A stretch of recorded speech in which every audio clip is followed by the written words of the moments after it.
Cesar Chavez, Terry Norris, Felix Trinidad, Azuma Nelson. Super Grand Slam of Boxing. From the new MGM Grand, live on pay-per-view. Saturday, January 29th.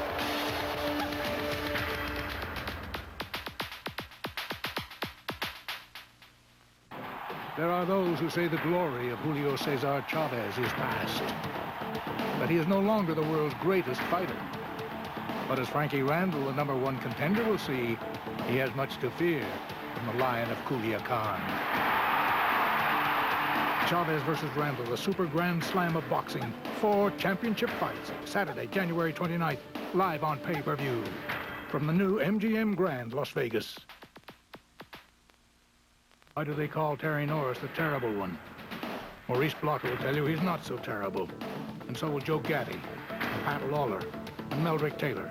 Everybody Norris fights will tell you the same thing. Terry Norris is not so terrible. He's downright dangerous.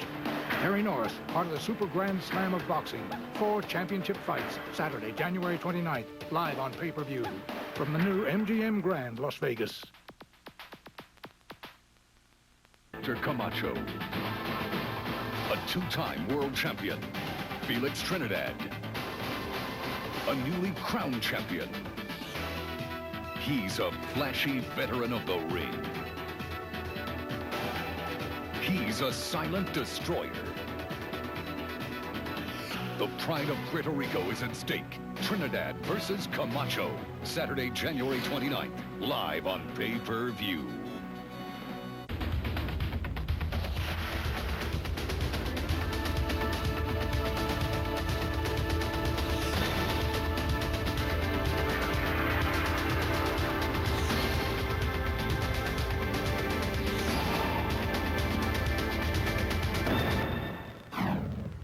Hi, everybody. I'm Steve Albert, and welcome inside the Super Grand Slam of Boxing. The greatest dream of any fighter is to hear himself declared the winner of a world championship bout. At the end of January, here at the newly opened MGM Grand in Las Vegas, 4 championship bouts will be decided. 4 dreams fulfilled in the Super Grand Slam of Boxing. Along with boxing's most formidable champion, the card will also feature one of the youngest, one of the oldest, and one of the most surprising champions today, all in competitive bouts with top-ranked contenders. 3-time world champion Simon Brown, coming off his surprising upset of Terry Norris, defends his WBC Super Welterweight title against rugged Australian #5 contender Troy Waters. 20-year-old IBF welterweight champion Felix Trinidad faces his sternest challenge against the flamboyant and 3-time world champion Hector Macho Camacho. And in a rematch of one of the closest, most competitive title fights of last year, 35-year-old Azuma Nelson takes on #1 contender Jesse James Leija for the WBC Super Featherweight title. And headlining the Super Grand Slam of Boxing here at the MGM Grand Hotel is Julio Cesar Chavez. In the history of the sport, no one has fulfilled his dreams of winning more title bouts than this unbeaten champion. But coming off his most disappointing fight, Chavez now faces the dangerous Frankie Randall. The #1 contender with almost 50 victories, Randall has consistently been denied a chance to fight for the title by one champion after another. So when he meets Julio Cesar Chavez for the WBC Super Lightweight title, it will be 2 men in a battle for one dream. Until recently, no fighter has been more successful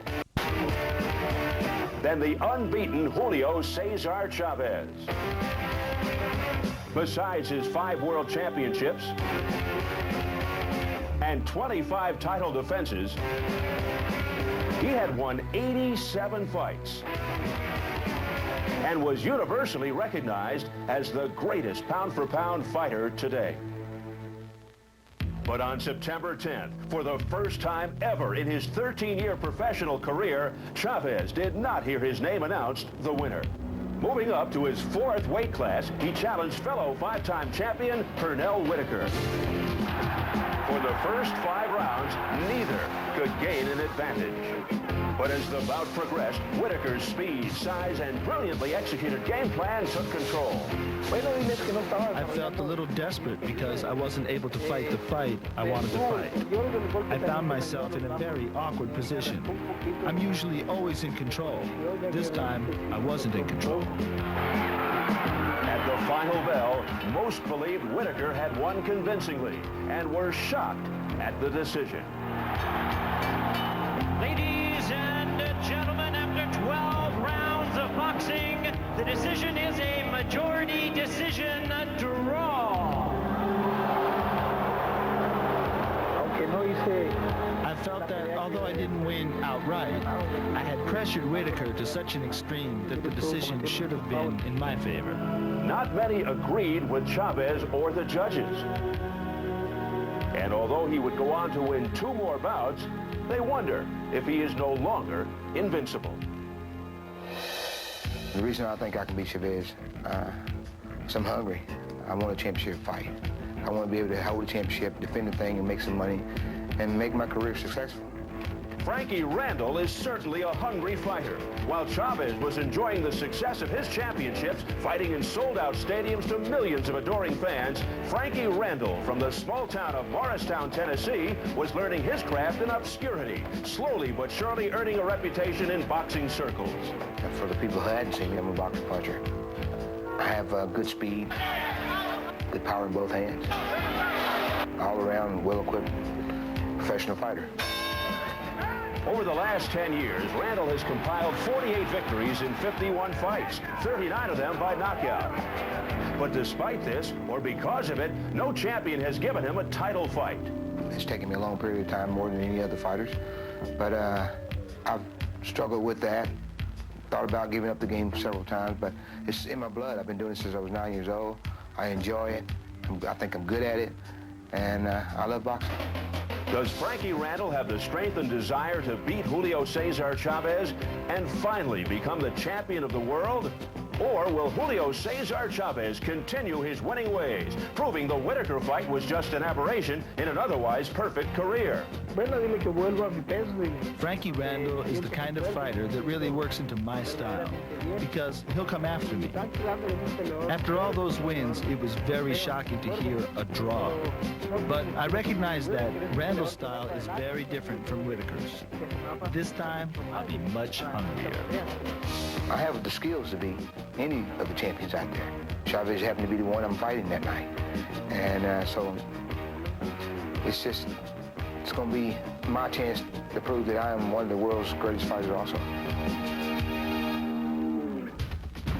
Coming up next, welterweight champion Simon Brown talks about his next fight against Australian Troy Waters. I have no fear of no opponent because he carried 2 things in there as I carry, and that's 2 arms. And as long as he don't have 3 arms, I'm not to worry about nothing. To the untrained eye, a prize fight resembles a whirlwind of random action, ungoverned by rhyme or reason. But to the educated observer, a good bout, especially a championship one, is filled with strategies and tactics. And such was the case with Simon Brown's recent upset over Terry Norris.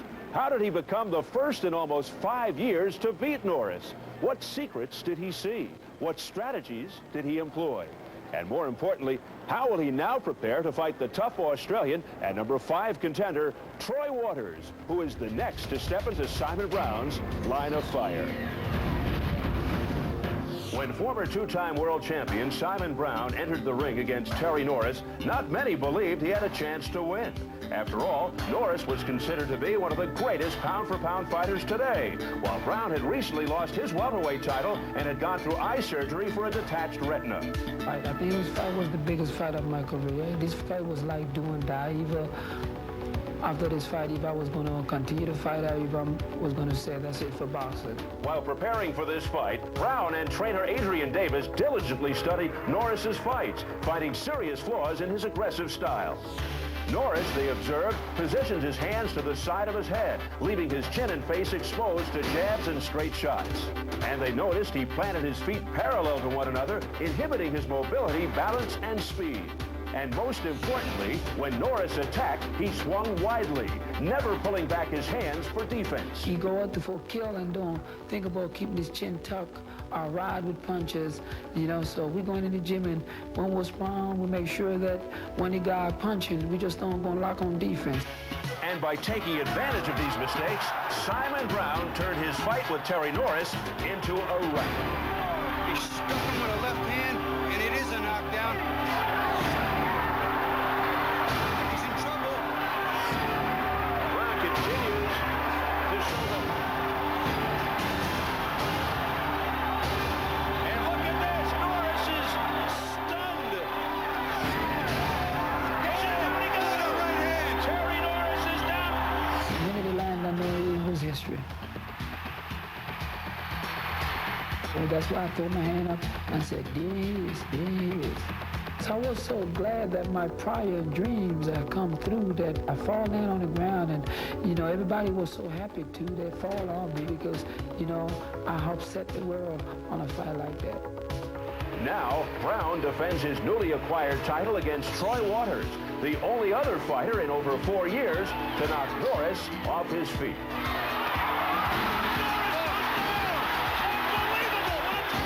Raised in Sydney, Australia, Waters comes from one of the country's most famous fighting families. Both my brothers were fighters, and when we first started boxing, my dad trained us. With boxing in his blood, Waters relies on his instincts to win. You go through the fight thousands of times in your mind before you even get there. You know, the entrance to the ring, walking into the ring, all that sort of thing. So, I mean, it's all been done before you get there. I mean, you train thousands of hours for one moment, and that instinct takes over. A fierce competitor, he's won 21 out of 24 fights. One of his losses coming when his bout with Terry Norris was stopped on cuts. But Waters believes now that his time has come to surprise the world and win the title. When you visualize what's going to happen and how it's going to happen, and if you really believe in yourself and you believe hard enough, it does happen just the way you see it. I'm a warrior. I'm a guy that loves to win, and I'm going to do whatever it takes to win. Coming up next, former champ Hector Camacho on the importance of his upcoming fight against reigning champion Felix Trinidad. I see it as a great opportunity to be a four-time champion, put myself back where I should be at. The tiny island of Puerto Rico has been churning out champions at an amazing rate. Almost 30 world title holders in less than 60 years. Yet it's hard to imagine two of these champions with more contrasting personalities and fighting styles than Felix Trinidad and Hector Macho Camacho. For Trinidad, a devastating puncher and lethal finisher, shuns the spotlight, while Camacho, a skilled technician and creative boxer, is famous for his theatrical escapades both inside and outside the ring. So when these two fighters meet, the IBF Welterweight Championship will be decided by a matter of style. I'm like a ninja. Now you see me, now you don't. That's how I'm gonna beat you. I'm gonna always put a pow on you. A pow. And those power comes out in strange times. Born in Puerto Rico and raised in New York's Spanish Harlem, Camacho used his speed, ring smarts, and boxing skills to win 3 world titles and a reputation as one of the best fighters of the 1980s. But he became most famous for his flair for showmanship and sartorial finery.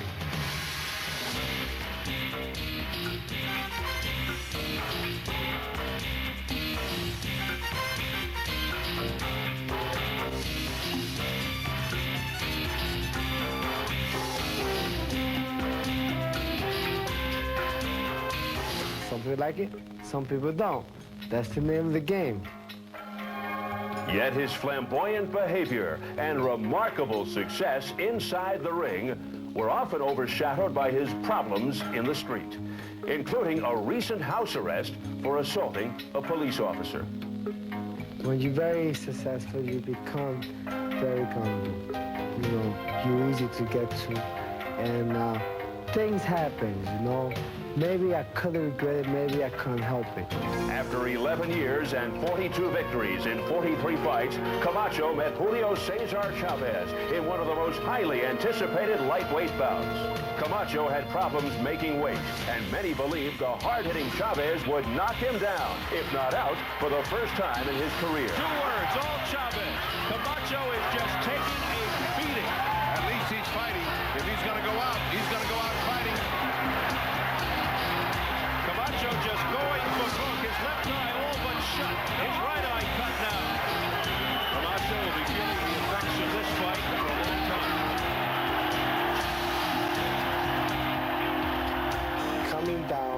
7 pounds a day for the fight really, took the chances away. But on top of that, in my worst night, in his best night, I gave him a hell of a go. The winner and still champion, Julio Cesar Chavez. Now at 148 pounds, Camacho has continued his winning ways. I see it as a great opportunity to be a 4-time champion, put myself back where I should be at. Standing in his way is 20-year-old Felix Trinidad. Raised in the village of Coupe Alto, Trinidad began fighting under the tutelage of his father, one of Puerto Rico's most renowned trainers. I started going to the gym when I was 8 or 9 years old. By the time I was 10, I knew all I wanted to do was get in the ring. Turning pro at only 17, the quiet Trinidad did his talking with his fists, rising through the ranks as quickly as he punched out his opponents, ending 16 of his 19 fights before the 6th round. And before turning 21 years old, he faced 2-time world champion Maurice Blocker for the IBF welterweight title. Of all my fights, this was the most important. It was a championship fight. I knew that if I could reach him early, I could take him out.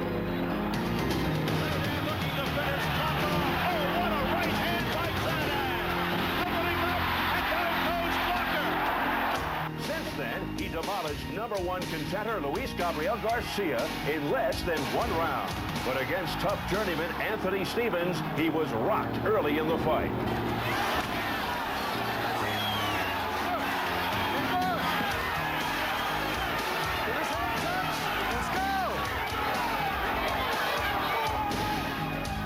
Although he stopped Stevens in the 10th round, this fight may have eroded his air of invincibility and exposed potential weaknesses.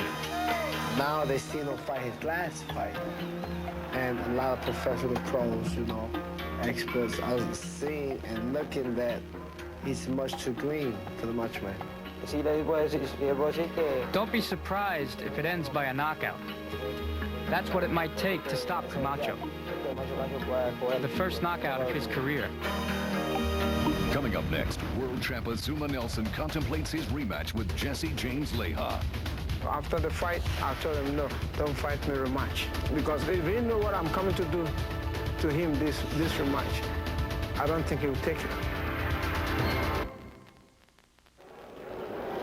Champions are aggressive by nature. Yet amidst all of the sport's macho posturing and belligerent grandstanding, a veteran champion, along with his young rival, have earned a reputation for their quiet dignity. And although they recently fought one another in a brutal title fight that ended in controversy, Azuma Nelson and Jesse James Leija remain the best of enemies. Azuma Nelson has terrific power. I like the guy. He's a good boy. He's a God-fearing boy, and I love him. Jesse James Leija with a combination. Oh, a big right hand to the head of Azuma Nelson. He's a gentleman, and that's exactly what he is, just a gentleman. Whatever you feel that word describes as a gentleman, that's him.